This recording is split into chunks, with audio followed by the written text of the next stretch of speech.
The 2026 Hyundai Tucson has quietly fixed the single biggest complaint owners had about the old one. And it is not the engine, or the styling, or the price. It is the buttons.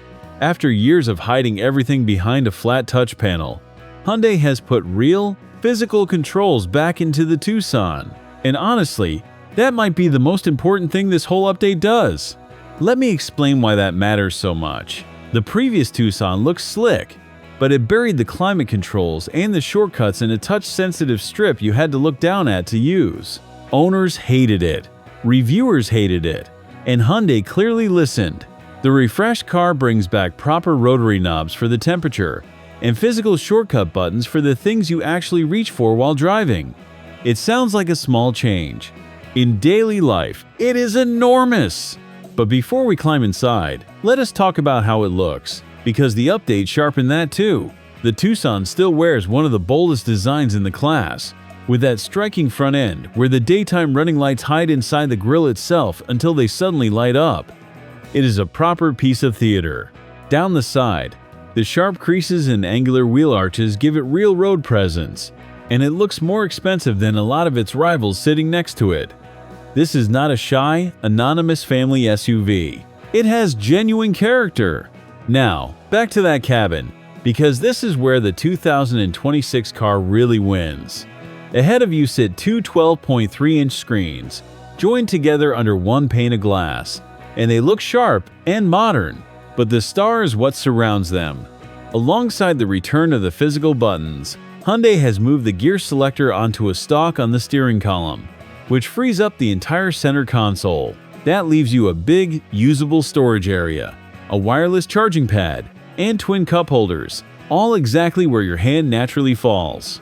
It feels properly thought through in a way the old car simply did not. The quality has climbed as well.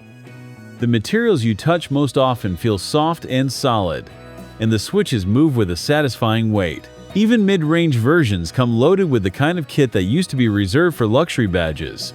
Heated seats, a heated wheel, clever driver assistance. It is all here.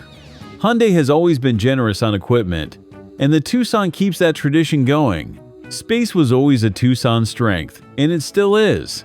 There is generous room in the back for adults, with proper knee and headroom, and the flexible split folding seats make it easy to juggle people and luggage.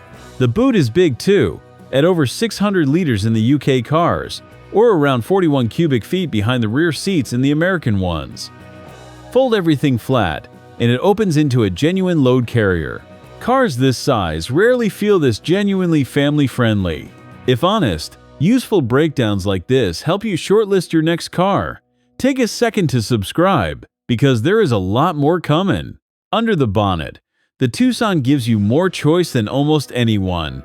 In America, you can have a straightforward 2.5-liter petrol with around 187 horsepower, a hybrid, or a plug-in hybrid. The hybrid is the sweet spot for most people. It pairs a turbocharged engine with an electric motor for around 230 horsepower. It comes with all-wheel drive as standard, and it is smooth and quiet around town. The plug-in hybrid goes further still.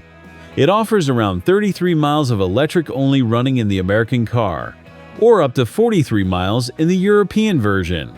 That means many buyers could cover the daily commute without burning a drop of fuel.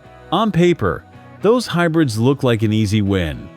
And this is where I want to tell you something most reviews skip straight over. Because when the American testers at Cars.com put the Tucson hybrid up against 4 rivals in a real-world economy test, it finished last. Worse than that, it was only about 1 mile per gallon better than the most efficient petrol-only SUV in the group. Think about that for a second. The whole promise of a hybrid is that it saves you serious money at the pump, and in mixed, real-world driving, this one barely edged ahead of a normal petrol engine. Now, in fairness, the official figures are still competitive, at up to around 37 miles per gallon on the American highway rating, and you do get that standard all-wheel drive that many rivals charge extra for, so it is not a bad car at all. But if your entire reason for choosing the hybrid is fuel savings, do the maths carefully before you pay the premium, because the payback may take longer than the brochure suggests. That is exactly the kind of detail that gets lost in a glossy launch. There is one more honest point to make, and it is about the way it drives. The Tucson prioritizes comfort, and mostly that is welcome, soaking up broken city streets nicely.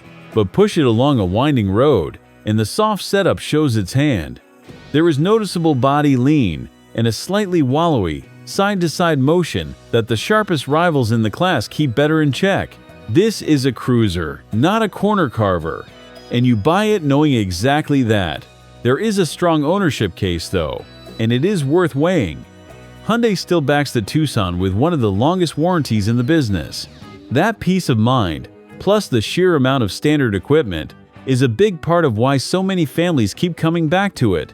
When you add up the metal, the kit, and the cover, it looks like a lot of car for the money. So how does it all stack up on price?